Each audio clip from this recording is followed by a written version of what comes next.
Have you been considering buying a fixer-upper? We're going to talk about 10 things to consider in your search, and some buyers find better affordability in multifamily properties. Let's cut to the chase.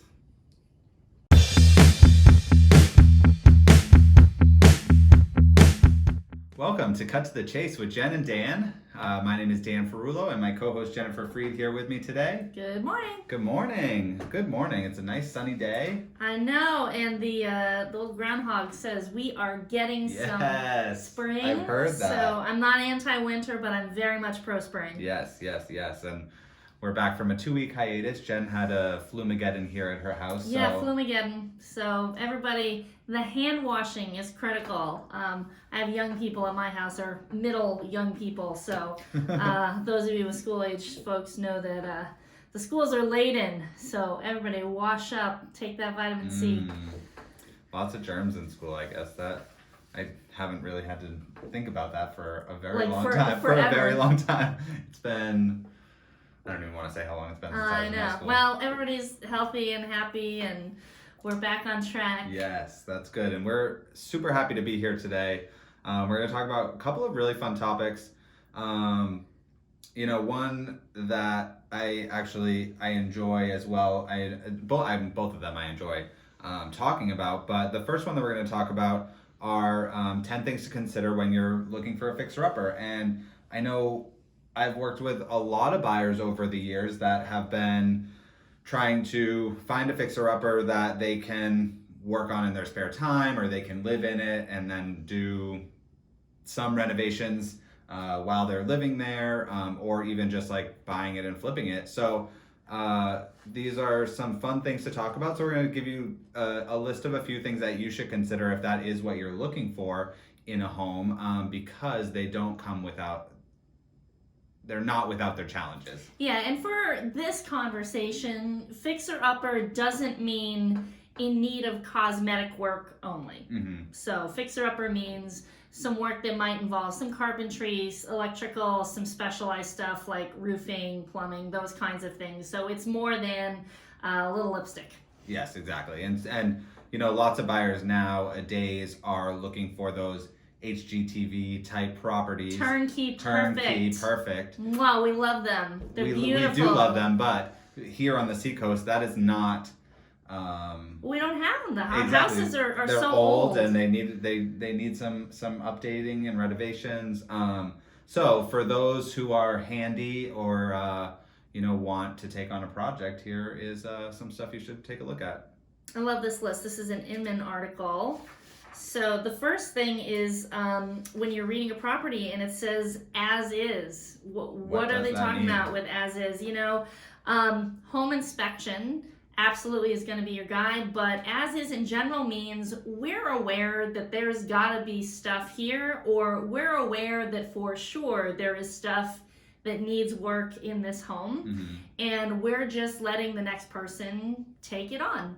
So sometimes that's a very low risk. Sometimes that can be very expensive, hidden stuff. Not that people have poor motivations, but perhaps you've lived in the house 50 years and you've never really done anything to it. Who knows what's been leaking or growing in the property that the owner might be finding. Exactly. Second thing to look out for, bad roofs. So roofs usually are not a DIY type project. So if just because a house does need a new roof doesn't mean it should be a cause for alarm, but it's something that you may have to hire somebody to do, and it's definitely important to look for the source of the problem. I had a bad roof on an inspection last year, and the roofer put the nails in the wrong place. So the shingles were like, every time it was windy, the shingles would flop up. So there was unknown water damage on the sheathing underneath. So you just have to be careful, because moisture intrusion can result in, mold and God only knows what else. Pay attention to those roofs. Wall cracks. Most of the houses you're going to see around here, you're going to see some kind of cracks in the basement especially there are good cracks and there are concerning cracks. So, check with your home inspector. They will let you know which ones should be evaluated by someone structural. There are some cases where maybe no one's really gone in the basement for a really long time, and there's been water and things have really deteriorated. The actual stone of the foundation has deteriorated. That is a very big can of worms, and a very pricey one. So not all cracks are bad, but you want to do your homework. I actually ran into that when I was out at a showing this weekend, that the foundation, it was a really old foundation, and one whole corner just seemed like it was like completely crumbling. You just like touch it and it was like, we've all seen it. Yeah. And it's a whole big kettle of fish. Yeah, exactly. And those masonry things, they are certainly not cheap to fix. So number 4, deferred maintenance. So this is a really big one, because deferred maintenance can refer to like little things that may need to be done, that the seller is like, hey, I'm going to put this off until next year. Like, say you have some cracking paint in your in the fascia around or in the trim board around your roof or something. If you don't paint that right away, it allows moisture to get up in there and can cause much larger problem. That's just one example, but deferred maintenance is just something that people are putting off, that they're not working on when it needs to be done. And in the end, it seems like those always cost way more money. So especially this article talks a little bit about when you're buying a foreclosure or something like that, maybe when the homeowners live in maybe a different state or something, no one's living at the home. That's when the deferred maintenance really seems to build up. So just kind of look at all those costs, because they do tend to add up. Yeah, every single house is going to have some kind of deferred maintenance, because you would literally have to be home inspecting every nook and cranny of your house every year to really see what state it's in. And almost nobody has the capacity or the knowledge to do that, and that's okay. But we live in New England, where the temperature ranges are very severe, and especially the outside of our houses take a beating. So every little thing that you don't do when something wears out, be it a piece of stone in your walkway, every year it's going to be less and less level. So it just gets worse and worse. Exactly. Yeah. I'm laughing a little bit, because I was just thinking about a time last year. I had actually asked one of my favorite home inspectors if he lives in his personal house, if he even lives in like the perfect world where like money doesn't exist and like your house is perfect. And he's like, even I don't live in. Yeah, and he knows how to build houses. Exactly. Yeah. So everybody certainly does put off a little maintenance here and there, but the point is just watch for what those things are and kind of see if maybe it doesn't lead you to something that you can't see. Yeah. What's next? Window unit air conditioning.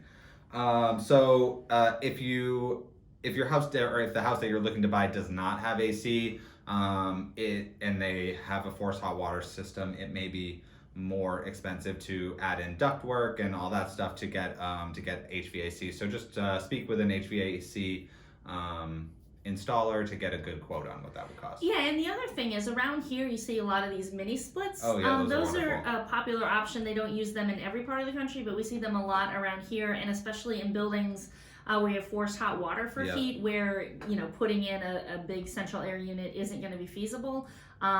Those can really go a long way to alleviate window air conditioning units. Yeah, absolutely. Always be looking for moisture and mildew smells, just like when you're trying to clean your bathroom. If something doesn't smell right, that means moisture's getting in somewhere. Could be from plumbing. Could be like a leaky window frame. That's the kind of stuff no one ever notices unless they're at a showing looking at a house and they're like, gosh, I wonder what happened to this windowsill. Half of the time it's the kids left the window open and then they went out to play and we got a thunderstorm, and that happened a couple years while the kids were at that less than responsible age, and now you've got windowsill damage and maybe there's a little on the wall. So let those smells be your guide. Absolutely. Yeah, pay attention to your senses. Number 7, a bad floor plan. So if you really if you're in the house and you don't like the way the house flows, the rooms flow into each other, but you think that and you think that doesn't work well. Obviously, I mean, it's going to take more than just paint and changing some lighting to really make that work. So moving walls and stuff in a home is something that you should not do without checking with a qualified contractor in case it's a structural wall or something like that. So well, and you can count on whatever your project budget is, even if you budget to take that wall out so it's a more open concept. Good point. Once you get in there, you're going to find something that you didn't know was there, and up goes the budget, and that's okay. These projects are still fun, and you can really enjoy the end result. It's just the nature of the beast. It is, yeah, along with that, outdated plumbing or wiring, a lot of times you discover once you start getting into those walls. Number 9, Dan. Number 9, ugly bathrooms or kitchen. Bathrooms and kitchens are one of the one of the things that you get the highest return on your investment, but they are costly to do because you're changing plumbing and wiring and that type of stuff. So just if you also if you're doing it yourself, it's a challenge to change out a kitchen because you could have no stove or no kitchen for weeks on end, and that can get very trying. I actually a colleague of ours was redoing her kitchen for a while last year, and she did not have a kitchen, and it was a pain in the butt. Yeah. So and bathrooms too. Imagine if you don't have a bathroom for like 2 weeks at your house. You got to plan for that. Yeah, exactly. Plan for it. And DIY, I have to say, it's one thing for people to put a coat of paint on. Mm-hmm. Many people have figured out that skill. Buyers that come through your home, they can definitely tell the difference between most DIY tile work, for example, and folks that have done it time in and time out, So last one, you would never think of, bad grading. So if you pick up a property and the way the land is shaped allows water towards the house, and that's something you want to correct, that's a little bit hard to do as a DIY. There's DIY. See, I brought the do yourself it.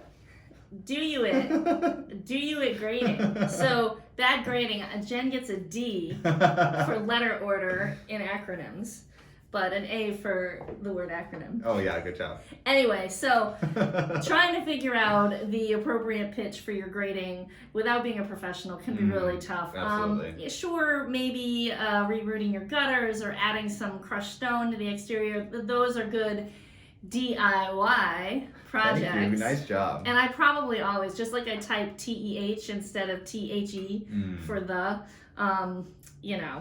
Anyway, bad grading, easier for a professional. Keep prudence with you. Yes. If you are doing it on your own. So that's it for that article. I think those are great things to be watching out for. So if you are looking for a fixer-upper, keep those things in mind. And moving on, the next article we have today, it's going to be a quick one. It's your favorite. Multifamilies. It is my favorite. It absolutely is my favorite.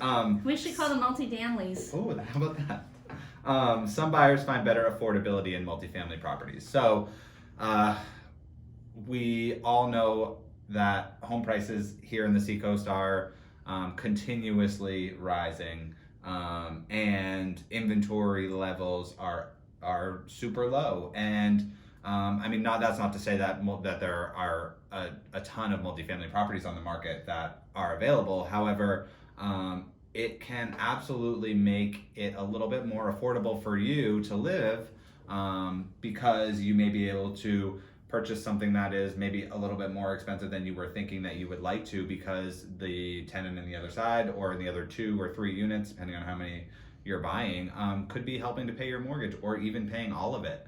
And lenders right now are actually able to kind of like work with buyers to try to be able to help them to get into these situations, especially where if they do know that the more part of the mortgage is going to be paid, they're able to kind of like work with you on your amounts, depending of course on each particular situation. But yeah. Yeah, and it can be a great way to work your way into the house of your dreams, because you can pull some money out of it when you move out of the half you're living into, and move Still have into some your income, next too. move into your next spot. Then you have, let's say it's a duplex, you have two incomes going, and then you've got kind of your next place. Maybe you moved into a small single family, and then you've got two rental incomes, and then eventually you'll have enough equity in those that you'll be able to perhaps find that dream house of yours. Yeah, absolutely. So real estate can actually be it's not a fast fix. No, but absolutely compared to some traditional investments, there are some advantages, and that might work for you depending on your situation. Yeah, absolutely. And just as I mean, not specifically a warning, but just something to point out that being a landlord isn't for everybody. You're not just sitting there collecting rent. You should treat it as a business, because that is what it is. And make sure that you read up on the New Hampshire or Maine or whatever state you're in. Make sure you read up on the landlord-tenant laws and know the laws so that you can protect yourself as a landlord. And you do own the property, so when the refrigerator breaks in the other unit, you got to go buy a fridge. Exactly. Or when the tenant's heat doesn't work at 7 o'clock on a Friday night, and the absolute last thing that you want to do is call an emergency plumber. Yeah, and it's epi upgraded fee. Yeah, exactly. You still have to do it because you're required to. Exactly. Yeah. So it's something worth considering, but there is a lot that goes with it, and you probably want to be in a good position to take care of your tenants as well as kind of grow your equity. Yeah. Well, that's all that we have today. If you are thinking about any of these topics, either Jen or I would absolutely love to talk more in depth with you. We'd love to hear your thoughts too. If you've looked at any fixer-uppers, what did you run into? Or, have you been thinking about helping to helping to make your home more affordable by buying a multifamily? We'd love to hear your thoughts on that too. Yeah, I think we're trying to get 1,000 likes as well. So please please and it's February. Oh yeah, we'll be your Valentine's Day. Your real estate Valentine's. All right, well, thank you so much. This has been Cut to the Chase. One of us has to be silly here. Bye, y'all.